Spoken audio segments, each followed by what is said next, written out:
पे जिन्हें जाना है तूफानों से डरा नहीं करते। तूफानों से जो डरे हैं मंजिल कभी पाया नहीं करते। नमस्कार दोस्तों, मैं Premchandra. Welcome to my YouTube channel pre exam training. दोस्तों, बीपीएससी ऑडिटर मेंस के लिए आज हम साइंस एंड टेक्नोलॉजी से सवाल लेकर आए हैं। विज्ञान और प्रौद्योगिकी, जो कि जीएस पेपर 2 का इम्पोर्टेंट टॉपिक है। यहाँ से प्रश्न बनते हैं और कैसे किया जाए। 66 बीपीएससी में पूछे गए सवाल और उसके आंसर सहित हम लेकर आए हैं। अगर जिनमें जोश है मेंस निकालने का, वही लोग वीडियो देखें, वरना आप वीडियो छोड़कर जा सकते हैं। अच्छा लग जाए तो लाइक ज़रूर कीजिएगा दोस्तों, और अभी भी चैनल सब्सक्राइब नहीं करना चाहते हैं कर लीजिए, आप ही का फ़ायदा ही होगा दोस्तों। आइए देखें, आज हम लेकर आए हैं बीपीएससी ऑडिटर मेंस के लिए साइंस एंड टेक्नोलॉजी से, यानी कि विज्ञान और प्रौद्योगिकी से इम्पोर्टेंट टॉपिक जीएस पेपर 2 का। और सवाल बना था 66 बीपीएससी में। मेक इन इंडिया कार्यक्रम के अंतर्गत भारत ने अपने सुरक्षा निकाय में सुरक्षा आयुधों एवं उपकरणों को राष्ट्र की सुरक्षा के लिए समाहित कर उसमें वृद्धि की है। इस कथन की पुष्टि सुरक्षा अभियांत्रिकी में वैज्ञानिक विकास के आधार पर कीजिए। इसको हमने कहीं से लिया है। अच्छा लगे तो लाइक ज़रूर कीजिएगा दोस्तों, और आप भी ऐसे ही आंसर लिखने की कोशिश कीजिएगा।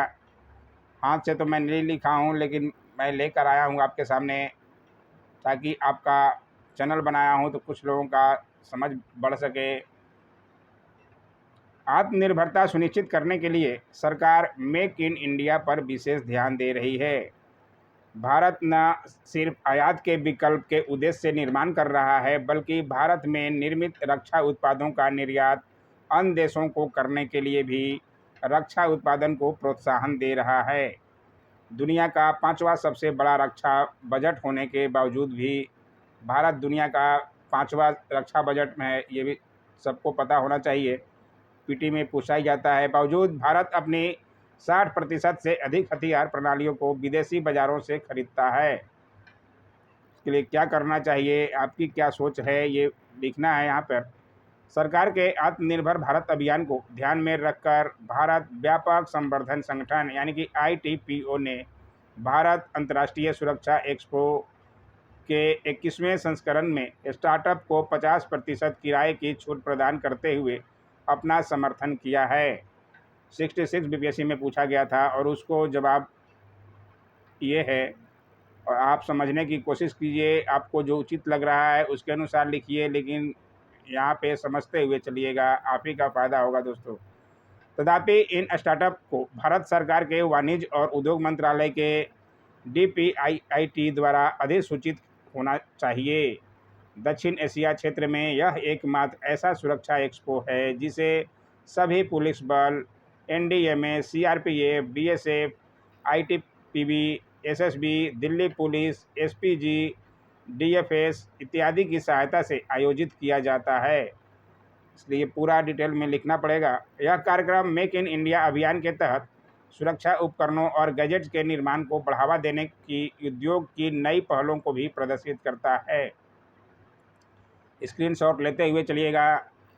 इसमें नवीनतम उत्पादों, सेवाओं और घरेलू सुरक्षा के साथ साथ प्रौद्योगिकी आधारित सुरक्षा क्षमताओं के नवाचारों की एक विस्तृत श्रृंखला की प्रस्तुति के अलावा साइबर सुरक्षा और कुशल कार्यबल के विकास के लिए नए पथ का मार्ग भी प्रशस्त करता है। 66 बीपीएससी में पूछा है, आगे भी पूछ सकता है। ऑडिटर के एग्ज़ाम में भी ऐसा ज़रूरी नहीं है कि नहीं पूछेगा, इसलिए ये कराया जा रहा है ताकि आप देखकर अपनी तैयारी को में 4 चांद लगाइए दोस्तों। मेक इन इंडिया को आधार बनाकर मेक फॉरवर्ड की रणनीति पर कार्य करने का एकमात्र उद्देश्य भारत को वर्ष 2024 तक 5 बिलियन अमेरिकी डॉलर के रक्षा निर्यात लक्ष्य तक पहुंचाना है। इसके लिए भारत को भूमि संचालित नौसैनिक व वायुसैनिक, नौसैनिक एवं होमलैंड सुरक्षा तथा रक्षा इंजीनियरिंग प्रणाली का एक प्रमुख गंतव्य बनाना है। साथ ही भविष्य के युद्ध को ध्यान में रखते हुए विघटनकारी प्रौद्योगिकियों के प्रभाव और आवश्यक उपकरणों तथा प्लेटफॉर्मों पर इसके परिणामी प्रभाव को पहचानना है। अच्छी तरह से लिखा गया है इसका आंसर। आप ज़रूर देखते चलिए, समझते चलिए और अपने भाषा में लिखने की कोशिश कीजिए दोस्तों। सुरक्षा अभियांत्रिकी में वैज्ञानिक विकास के आधार पर भारत ने अपने सुरक्षा निकाय में सुरक्षा आयुधों एवं उपकरणों को राष्ट्र की सुरक्षा के लिए समाहित कर उसमें वृद्धि की है। इसके लिए भारत सरकार के गृह मंत्रालय ने कुछ विशेष कदम उठाए हैं। कौन कौन से कदम उठाए हैं जो निम्न हैं, आपको यहाँ लिखना पड़ेगा। क्या है? निर्णय लेने की प्रक्रिया में तेजी लाने के लिए रक्षा मंत्री के स्तर पर एक सम्मेलन का आयोजन करना। और दूसरा पॉइंट लिखे हैं, उपस्थित होने वाले लोगों के लिए आभासी तरीके से घटनाओं में शामिल होने और संगोष्ठियों में भाग लेने, B2 की बैठक आयोजित करने, उत्पादों को देखने और विचारों, व्यावसायिक प्रस्तावों को आदान प्रदान करने आदि के लिए एक हाइब्रिड प्रणाली विकसित करना। अच्छा लगे तो लाइक, शेयर, कमेंट और चैनल को सब्सक्राइब कर लीजिएगा दोस्तों। फ़ायदा ही फ़ायदा मिलने वाला है, नुकसान कुछ नहीं है, क्योंकि यहाँ पैसा नहीं लग रहा दोस्तों। सब्सक्राइब और लाइक करने के पैसे नहीं लगते। आप मुझे सपोर्ट कीजिएगा, मैं भी आपको सपोर्ट करते रहूँगा जितना मेरे से बन सकता है। भूमि आधारित नौसैनिक तथा वायुसैनिक एवं होमलैंड सुरक्षा प्रणालियों का प्रदर्शन करने के लिए सेवाओं एवं रक्षा सार्वजनिक क्षेत्र के उपकरणों और उद्योग द्वारा लाइव प्रदर्शन पर ध्यान देना। और आगे है चौथा पॉइंट, प्रसिद्ध विषय वस्तु विशेषज्ञों की बौद्धिक पूंजी का उपयोग करने के लिए अंतर्राष्ट्रीय और भारतीय उद्योग मंडलों दोनों द्वारा व्यावसायिक सेमिनार का आयोजन करना। इसलिए समझते हुए चलिएगा। पांचवा पॉइंट है, सरकार द्वारा अपने एरोस्पेस और रक्षा दृष्टिकोण को आगे बढ़ाने और विदेशी निवेश की तलाश के अवसर का उपयोग करना। और छठा पॉइंट है, नई प्रक्रियाएं मेक इन इंडिया में उद्यमिता को बढ़ावा देने के लिए सबसे महत्वपूर्ण अकेले कारक के रूप में ईज ऑफ डूइंग बिजनेस की पहचान की गई है, जिसका उद्देश्य किसी कारोबार या बिजनेस के संपूर्ण जीवन चक्र के लिए उद्योग को लाइसेंस मुक्त और विनियमन मुक्त किया जा सके। ये ध्यान रखिएगा। और सातवां पॉइंट है, नया इंफ्रास्ट्रक्चर। किसी भी उद्योग की वृद्धि के लिए आधुनिक और सहायताकारी इंफ्रास्ट्रक्चर अत्यंत आवश्यक उपक्रम है। इस माध्यम से आधुनिक हाई स्पीड संचार और एकीकृत लॉजिस्टिक व्यवस्था के साथ आधुनिकतम टेक्नोलॉजी के आधार पर औद्योगिक कॉरिडोर तथा स्मार्ट सिटीज विकसित किया जा सकता है। पूरा वीडियो ज़रूर देखा कीजिए, कुछ समझना है तो तभी आपके नंबर आएंगे। आप में क्षमता होनी चाहिए पूरा समझने की, क्वेश्चन को किस तरह से किया जाता है और किस तरह से करना चाहिए हमें। जब तक देखिएगा नहीं, जब तक सीखिएगा कैसे। और आठवां पॉइंट हमने लिया है, नए क्षेत्र। नए क्षेत्र में मेक इन इंडिया के तहत मैन्युफैक्चरिंग, इंफ्रास्ट्रक्चर और सेवा क्रियाकलापों जैसे 25 क्षेत्र चिन्हित किए गए हैं। साथ ही रक्षा उत्पादन सहित निर्माण, रेलवे, इंफ्रा इत्यादि में FDI के रास्ते खोल दिए गए हैं। सब्सक्राइब जरूर कीजिएगा दोस्तों, ओनली सब्सक्राइब कीजिए और चैनल पे बने रहिए। आप सपोर्ट मुझे कीजिए केवल सब्सक्राइब कर, और मैं आपको देते रहूँगा। आपको जो चाहिए आप बोलिए तो सही, कमेंट तो कीजिए कि इस पर वीडियो बनाइए सर। वर्ष 2014 से वर्ष 2021 के मध्य भारत ने रक्षा क्षेत्र को मजबूती प्रदान कर मेक फॉरवर्ड की दिशा में अग्रसर करने के लिए विभिन्न बदलाव किए हैं। परिणाम स्वरूप भारत के इस स्ट्रेटेजिक सेक्टर में जमीनी स्तर पर सकारात्मक प्रभाव दृष्टिकोण होने की संभावना है।